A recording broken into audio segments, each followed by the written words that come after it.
Bonjour tout le monde et bienvenue dans Mes Lectures, l'émission qui parle de mes lectures, manga, BD ou comics, avec toujours un tout petit peu de spoil. Comme d'habitude, si vous voulez mon avis sur un titre en particulier ou esquiver le spoil d'un titre en particulier, je vous renvoie à la barre YouTube et en description où il y a tout le chapitrage. Tant que j'y suis, en description, il y a un lien vers tous mes réseaux, Twitter, TikTok, Instagram, et j'en passe. Avant de commencer, pensez à mettre un petit pouce bleu, à laisser un commentaire, à partager, ça fait toujours plaisir et ça permet à la chaîne de grandir doucement mais sûrement. Et sur ce, on commence maintenant. On attaque avec ce que j'ai commencé la semaine dernière, le tome 2 de Wonder 3, donc W3 aux éditions Isan Manga. On est un peu sur un bail un peu différent parce que c'est vrai que le tome 1, on était vraiment sur le côté on envoie le Wonder 3 sur Terre pour qu'ils analysent un peu la Terre. Alors, il y avait le délire avec Shinichi et son frère Koichi, et c'est vrai que là on est beaucoup plus sur les deux frangins, et notamment le grand frère qui est un espion qui travaille pour le Phénix et qui affronte l'organisation, etc. C'est cool, mais c'est vrai que le côté un peu on va voir l'humanité sociale, etc.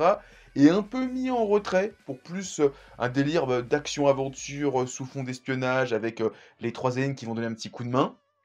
À voir comment va se conclure la série dans le troisième et dernier tome. Surtout qu'il y a ce délire avec la bombe à protons ou à neutrons, je ne sais plus si c'est quoi exactement. Antiproton, une bombe à antiproton. À voir où ça va aller sur le troisième et dernier tome. En tout cas, voilà, Wonder 3, c'est sympathique. On reste sur du Tezuka et cette fois on parle du deuxième tome de Phénix, l'oiseau de feu aux éditions Delcourt Tonkam. Donc un gros pavé de 600 et quelques pages avec une cinquantaine de pages d'explications, d'analyse de pages, de réflexion par rapport à Tezuka et son travail à cette époque-là. C'est très intéressant. Alors, je trouve qu'il y a un côté qui est très similaire avec Bouddha, où il y a des plans très majestueux, très divins, et en même temps, bah, le phénix, ça peut montrer comme une sorte d'oiseau divin, immortel, qui contemple l'humanité. Bouddha, c'était l'homme qui devient un dieu, etc. Et donc, je trouve que les deux titres partagent pas mal de similitudes, notamment, surtout, se consacrer sur un tome entier, sur un personnage qui n'a rien à voir avec le reste de l'intrigue, ce qui va être un peu le cœur de Phoenix. Donc dans ce bouquin, il y a trois histoires, enfin deux qui semblent liées, Yamato et un monde étrange qui est sympa, mais pas foufou, l'histoire de Yamato avec le prince qui tue, machin, une relation avec une princesse. C'est sympathique, j'ai bien aimé, mais j'ai trouvé que la seconde partie du bouquin, donc Phénix, qui s'appelle juste Le Phénix, où on suit un homme qui s'appelle Gao, qui a perdu son bras étant enfant, qui est un petit peu un brigand, qui va rencontrer un jeune artiste qui doit faire une sculpture du Phénix, qui va le blesser, qui va lui être aussi manchot, et on va voir leur destin parallèle du brigand qui va avoir une rédemption et l'artiste. Vraiment cool, surtout la fin où il y a un délire futuriste qui rappelle en plus la fin du tome 1 de Phoenix, l'intégrale. Vraiment cool, j'ai vraiment aimé voilà, ce personnage qui est en plus un personnage qui est pour moi un peu emblématique des personnages de Tezuka. On le voit ici, c'est le personnage avec un gros nez et des verrues partout. Gao, le brigand, qui est vraiment cool. Il y a un passage qui est vraiment stylé où il tue quelqu'un, où la page est vraiment graphiquement incroyable. Et en fait, à la fin du bouquin, quand Xavier Berthe, si je dis pas de bêtises, c'est lui, fait les analyses, il reprend cette page-là, mais cette fois elle est en couleur, et je trouve qu'elle est beaucoup plus puissante en couleur parce qu'en fait, c'est uniquement une monochromie noire, enfin, trichromie, parce qu'il y a du blanc, et le blanc de base de la page, du noir et du rouge. Et je trouve que la violence du meurtre est accentuée par le fait que tout soit seulement noir et rouge. Et en tout cas, voilà, Phoenix c'est vraiment bien, il reste plus que 3 tomes, et vraiment très très bien. Alors, en plus, ce qu'on m'avait expliqué, c'est que tout ce qui est passé, toute la partie passée de Phoenix est bien, mais les parties futures sont vraiment excellentes. Donc j'ai hâte de découvrir la version future de Phoenix, peut-être dans le troisième, voire sûrement quatrième et cinquième tome, s'ils font ensuite de manière chronologique. En tout cas, j'ai bien aimé ce second tome de Phoenix. Maintenant, on parle des histoires courtes de Junji Ito. Alors, c'est juste une hypothèse, je n'ai aucune source fiable, c'est juste moi qui le pense. J'ai l'impression que Delcourt veut pas lâcher l'affaire avec Junji Ito, et essaye tant bien que mal de faire un croche-pied à Mangetsu et son objectif de collection, d'avoir toutes les œuvres de l'auteur estampillées chez eux. Déjà, ils auront pas tout de suite Spiral et Gyo parce que ça a été publié récemment. Il n'y a pas La déchéance d'un homme, il y a aussi Rasputin qui va sortir prochainement chez Delcourt, que Mangetsu n'aura pas. Et voilà, donc je me demande si c'est pas d'attraper encore un peu Junji Ito, alors que lâcher l'affaire, Mangetsu fait du bon boulot. Voilà. Voilà, c'est le petit aparté. Donc, histoire courte, c'est vraiment un bel objet. Je trouve que Delcourt, alors je sais pas si encore une fois ils essayent pas de aussi synchronisé avec Mangetsu parce que le bouquin, c'est vraiment la même taille que ce que fait Mangetsu, hardcover, donc ça s'harmonise plutôt bien avec la collection qu'essaie de créer Mangetsu, ça c'est vraiment un plus. Donc dedans, on a plusieurs histoires courtes de l'auteur. Il n'y a aucune redondance avec ce qu'a publié Mangetsu jusqu'à présent, ou alors j'ai vraiment une mauvaise mémoire. Il y a juste une histoire qui est dans Gyo, c'est celle la faille du mont je ne sais plus quoi. Excusez-moi, j'ai plus le nom exact. C'est au sommaire. C'est le mystère de la faille Amigala, qui est dans la fin de Gyo, qui était une petite histoire courte après Gyo.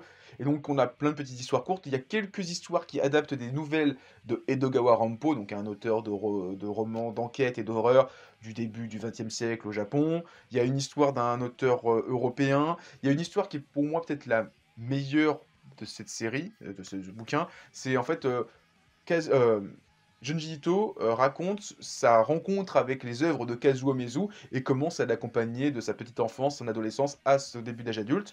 Et je trouve ça hyper intéressant de voir comment le premier grand maître du manga d'horreur a inspiré l'actuel grand maître du manga d'horreur, comment ses œuvres, Junji Ito s'en est inspiré pour créer sa propre mythologie d'œuvres horrifiques. Et aussi, il y a beaucoup de pages couleurs dans ce bouquin, ce qui est vraiment agréable d'avoir des pages couleurs, parce que chez Mangetsu, on n'a pas beaucoup de pages couleurs, voire aucune. Après, si les pages ne sont pas en couleur, c'est normal. Et c'est vrai que ça fait plaisir d'avoir du Junji Ito en couleur. En tout cas, voilà. Histoire courte, c'est sympathique. Encore une fois, ils font du très bon boulot. Et pareil, je n'ai pas parlé, mais quand on retire la couverture, il y a tout un effet sur la couverture hardcover de vernis sélectif. Et c'est vraiment, ça rend du super effet. Et pareil, je ne l'ai pas dit, mais voilà, la couverture est réversible, sans les titres, et c'est encore une fois un très bel objet, digne de ce que pourrait faire Mangetsu. Maintenant, on va parler des mangas publiés chez Kurokawa, avec déjà le tome 26 de Vinland Saga. On sent qu'on est vraiment dans les derniers tomes de Vinland Saga, parce que l'auteur est en train de clôturer tous les arcs narratifs de différents personnages. Donc déjà, le fait que le héros soit arrivé au Vinland, on se doutait qu'on était vraiment à la fin, parce que vu que c'était son objectif, je vois pas ce qu'on peut raconter pendant encore 25 tomes, vu qu'il a atteint le Vinland, que la saga du Vinland est terminée. Je vois pas ce qu'on peut raconter de plus. Peut-être un tome ou deux sur l'épilogue, l'évolution des Norrois avec les Indiens d'Amérique. Mais sinon, à part ça, franchement, je m'attends vraiment à ce que dans 2 tomes, on dise c'est la fin. Je sais même pas si ça n'a pas été annoncé récemment au Japon, etc. Je sais plus, j'ai plus en tête. Donc, Thorfinn est depuis le tome précédent au Vinland, il vit sa vie, donc il côtoie un petit peu les tribus locaux, ouais. Donc il y a les petits échanges.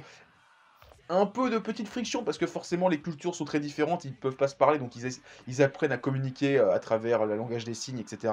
Et à essayer d'échanger, notamment le fait que les Norrois coupent des arbres pour faire du blé. Les Indiens, ils aiment pas trop ça, parce qu'il y a un peu la culture des ancêtres. En plus, j'aime bien le chaman qui voit le futur et il voit le futur en pensant que les Norrois vont les massacrer, alors que c'est pas vraiment les Norrois, c'est plutôt les Anglo-Saxons, avec les Américains, les premiers Américains, les premiers colons américains qui vont massacrer les tribus indiennes dans au moins un millénaire, hein, en fait. Si on est en 800, ouais, donc dans 700 ans, 600 ans, ils vont massacrer, donc il a un petit peu d'avance. Il voit même la bombe nucléaire, donc vraiment, il voit loin dans le futur. Et ce que je disais par rapport à clôturer les arcs narratifs, il y a un passage avec, on revoit Canute, donc je pense qu'on ne le reverra plus du tout jusqu'à la fin du manga. Il y a Hildegard qui donne son pardon à Thorfinn. Thorfinn qui va voir un enfant avec, je sais plus comment s'appelle la meuf. Clairement, je vois pas ce qu'on peut raconter de plus après ça, sauf s'il y a un roi qui arrive, qui fout le sbeul et Thorfinn qui pète un câble et qui tue tout le monde. Je vois pas ce qu'on peut raconter de plus, même si on sent quand même qu'il peut y avoir un bain de sang avec le mec qui a ramené une épée. Je vois pas trop ce qu'on peut raconter, encore une fois, sur 50 tomes. Là, vraiment, 2-3 tomes grand max, peut-être atteindre le tome 30, et encore 4 tomes, ça fait quand même beaucoup. Pour moi, ce qui reste à raconter, il reste maxi 2 tomes. On verra en tout cas pour la suite. En tout cas, Vinland, super aventure, et on approche tout doucement de la fin. Maintenant, on parle du tome 16 de Arslan. Alors, je pense que je vais me relire prochainement les 16 tomes pour l'arrivée du tome 17, parce que j'ai toujours un peu de mal à me resituer, parce qu'il y a eu tellement de personnages, tellement de péripéties. Donc là, Arslan est arrivé dans une ville portuaire, il y a eu un délire avec les pirates, il y avait un mec qu'on pensait être gentil, finalement c'est un esclavagiste, donc il y a un peu des tensions. Mais c'est vrai que je suis pas autant impliqué que je le voudrais dans le récit. Pourtant, c'est un très bon manga, mais c'est vrai que le rythme de publication fait que je suis pas à 100 dans le titre. Mais en tout cas, Arslan, c'est très bien et le prochain titre dont j'ai parlé, il est tout aussi bien. C'est Les Héros de la Galaxie, donc c'est d'après l'œuvre de Yoshiki Tanaka, donc qui a aussi écrit les romans Arslan qui inspirent le manga Arslan. Et en fait, bah, pour les besoins d'une vidéo qui sortira en 2023, je me suis relu les 16 tomes de la série. Et j'avoue que, ben, en me relisant tout d'une traite, eh ben, ça passe super bien. J'avais un peu de mal depuis quelques tomes dans Les Héros de la Galaxie. Et j'avoue que là, je me suis tout relu, donc du tome 1 jusqu'au tome 16. Et j'ai enchaîné avec le tome 17 quand il est sorti. Et bah, c'est super bien. Donc là, cette histoire avec l'Empire qui a envoyé sa base pour foutre le bordel avec la base d'Isolhorn et qui sont en train de se battre à base interposée. Le fait que Yang Wenli il était un petit peu dans la merde parce qu'il y avait les autorités qui voulaient le faire chier et qui faisaient qui le bloquaient un petit peu pour pas qu'il parte à la guerre, c'est super intéressant. Et là, tous les complots au niveau de la noblesse qui essaient de faire chier Reinhardt et qui enlèvent l'empereur, enfin le jeune empereur, pour le ramener dans les planètes unies, ça va être le bordel. Là, clairement, en plus, ils annoncent le prochain arc qui s'appellera Opération Ragnarok. Je pense que les prochains tomes, la grosse bagarre entre Reinhardt d'un côté et Young Wenli de l'autre, ça va être sanglant. J'ai hâte de lire ça en tout cas. J'ai kiffé relire Les Héros de la Galaxie pour le tome 17. Donc encore une fois, Arslan, je pense que quand je vais tout me relire pour le tome 17, je vais surkiffer. On fait une petite aparté light novel, donc il n'y aura pas d'image à droite ou à gauche. Donc je me suis pris le One Piece roman Héroïne, donc qui est un petit light novel de 170, 180 pages, 170 pages sur les 4 héroïnes du manga One Piece, donc Nami, Robin, Vivi et Perona. J'aurais peut-être préféré Hancock, c'est quand même un personnage très emblématique aussi de One Piece. C'est sympa, mais c'est relativement osef. Voilà, je vais dire ça comme ça, peut-être que je vais me mettre à dos des fans de One Piece. J'adore One Piece, mais c'est vrai que l'histoire de Nami qui va dans un magasin de mode acheter des vêtements, elle se plaint que elle a des trop gros panards et qu'on lui dit bah attends, je vais te faire des chaussures sur mesure pour qu'au final elle dévalise le mec.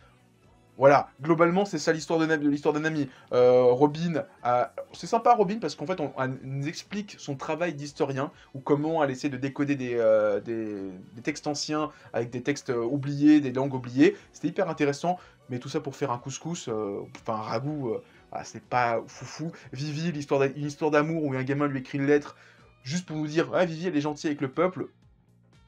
Voilà, je le savais. Je trouve qu'en fait, tout ce qui est raconté dans le bouquin est assez convenu et t'apprends rien de hyper intéressant. Là où je trouvais que l'histoire de l'eau et le bouquin sur Ace était intéressant parce qu'on découvrait des choses sur eux, là, j'ai trouvé ça relativement sympa, mais difficilement pertinent. Encore une fois, comparé au roman de l'eau, au roman de Ace, qui sont eux très intéressants, qui, encore une fois, se lisent très vite. J'avoue que là, ce bouquin-là, tu le lis en une journée, montre en main, en 2 heures, t'as fini le bouquin. Ça se lit assez vite. C'est pas un défaut, mais c'est vrai que, encore une fois, le fait que ça se lit vite et que c'est pas hyper pertinent ce qui se passe dedans, ça rajoute le côté que je trouve ça un petit peu osef. On parle maintenant de À quoi tu joues Ayumu, le second tome. Il n'y a pas longtemps, j'ai parlé de Quand Takagi me taquine, donc c'est du même auteur. Voilà, c'est toujours aussi sympathique. Alors, vu que j'ai vu l'animé qui était sur ADN, ou Crunchyroll, je sais plus, c'était ADN, il y a quelques temps, j'ai en mémoire tout ce qui se passe, et c'est vrai que c'est marrant de voir comment l'animé a choisi de prendre certains chapitres, de les mettre dans certains ordres, notamment il y a les potes de Ayumu, donc le garçon, qui apparaissent beaucoup plus tardivement dans le manga, ils apparaissent dans ce tome-là, alors que dans l'anime ils apparaissent dès l'épisode 1 ou l'épisode 2. J'aime bien en plus le fait que la copine, enfin sur les deux potes de Ayumu, il y a un garçon et une fille, et le garçon est clairement en chien sur la fille, et la fille on sait pas trop, et elle a fait de l'hypnose pour le faire chier, et elle est tout le temps en train de lire un manga, et dans l'anime elle lisait les The Fables, et ça, je trouve ça trop drôle de voir une petite gamine, toute petite, toute mignonne, lire un gros manga de gangsters, de tueurs à gages, de yakuza, c'était vraiment cool. Voilà, après dans l'ensemble, ça reste sympathique, j'ai pas grand chose à dire sur À quoi tu joues Yumu, notamment le fait que je connaisse la suite parce que j'ai vu l'animé. En tout cas, on verra quand le manga dépassera ce qu'a adapté l'animé, ce que j'en pense, mais en tout cas, c'est toujours aussi bien, c'est une petite comédie romantique. J'espère encore une fois que Nobinomi va essayer de sortir un petit peu tout le travail d'auteur qu'a fait Soichiro Yamamoto, donc l'auteur de Takagi et de ça, qui a fait aussi Tsubaki, la Kunoichi, et encore d'autres choses. Il y a pas mal de séries qu'il a écrit, des petites comédies romantiques toutes mignonnes, sans grande prétention, mais qui sont pour un public jeune et qui sont agréables à lire, ça révolutionne pas le genre, mais c'est sympathique. On parle maintenant du tome 9 de Born to be on Here. J'ai le syndrome, comme d'autres mangas, où vu que le rythme de publication est assez lent, je me souviens jamais ce qui se passe avant. Ce qui fait que le tome est agréable. J'ai alors un petit peu violent par moment, parce qu'il y a des passages qui m'ont fait un peu peur, notamment l'histoire avec la meuf qui fait à bouffer et dit «Ah, t'es enceinte», etc. J'ai pas trop compris ce que ça voulait raconter. Il y a la meuf qui se fait enlever. Ouais, il y a des passages un petit peu sombres, et j'avoue que tout me relire, ça serait quand même pas du luxe. Parce que déjà au tome 9, et je crois que ça fait genre 4-5 ans que je suis la série, ça fait genre 4-5 tomes qu'on a une fois par an, ce qui est pas forcément super super pour suivre à fond le récit, donc je pense que je me relirai tout pour le tome 10. On verra, j'en reparlerai pour le tome 10. Maintenant, on parle du tome 10 de Twilight Boon Hanakoken. On est toujours dans l'arc Utopie qui avait commencé au début du tome 9, et donc qui est toujours pas terminé dans ce tome 10, et qui fait une dizaine de chapitres. Donc c'est à ce jour l'arc le plus long de Twilight Boon Hanakoken, qui est vraiment super bien parce que c'est une utopie, donc on sait que c'est un monde idéal, et en fait là, les héros sont confrontés à ça, sur le fait que c'est un monde parfait, c'est un monde tel que vous l'aimeriez, un monde où il y a tout ce que les gens que vous avez perdus ou que vous allez perdre ne partiront jamais, et notamment il y a Hanako qui dit «Bah ouais, mais c'est un monde où Néné ne mourra pas dans un an». Donc est-ce que j'ai envie de le quitter? Oui et non. Et c'est assez intéressant de voir ça pour chacun des personnages qui est plongé dans ce monde-là, notamment Hanako, ouais, qui connaît le destin de Néné, et donc il a pas envie de la perdre, donc on connaît maintenant ses sentiments, et j'ai trouvé ça vraiment cool, et hâte de voir comment ils vont sortir de cette utopie. On parle maintenant du tome 15 de Bakemonogatari, qui termine l'arc Koyomi Vamp, qui avait commencé il y a un sacré bail. Il est quand même assez long cet arc, et bon, c'est quand même une grosse saga en fait, c'est pas vraiment un arc, c'est une grosse saga dans les œuvres de Bakemonogatari, ce qui fait qu'il est quand même relativement long, qui est tout aussi long que tout le début, avec les 3-4 premiers arcs.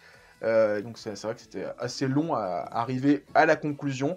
Notamment, on découvrait un peu les origines de Araragi, comment il est devenu un vampire, comment il a rencontré Quichotte, comment il est devenu pote avec la déléguée à gros seins et à lunettes, comment il a rencontré l'exorciste Meme Oshino. Voilà, il y a tout ça.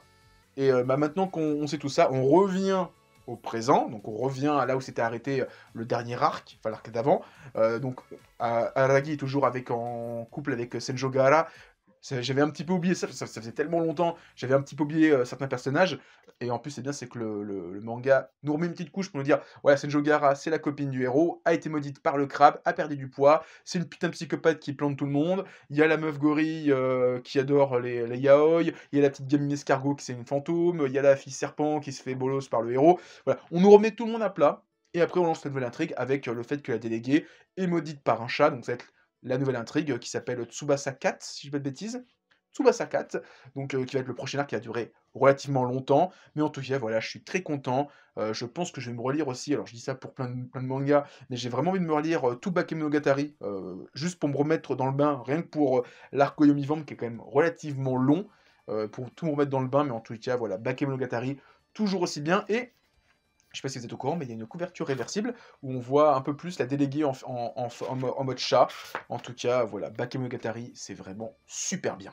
Maintenant, on parle de Fairy Tail, le tome 27 de l'édition intégrale de chez Hachette. On est quasiment à la fin de l'arc Tartaros, il doit rester quelques chapitres, ce qui fait que le tome 28-29 que je vais avoir prochainement, on va être sur l'arc de Avatar, qui est un tout petit arc, avant l'arc final qui va durer jusqu'à la fin du manga contre... je ne sais plus c'est quoi le nom de l'arc.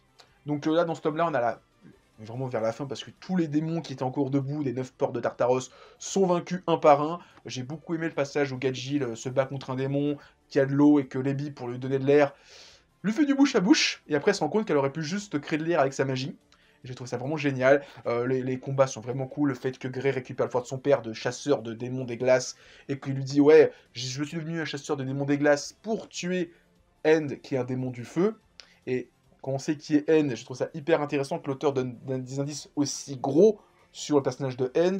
Il y a l'arrivée inattendue de Acnalogia, le retour de Icknil, qui était, on découvre où est-ce qu'il était depuis tout ce temps.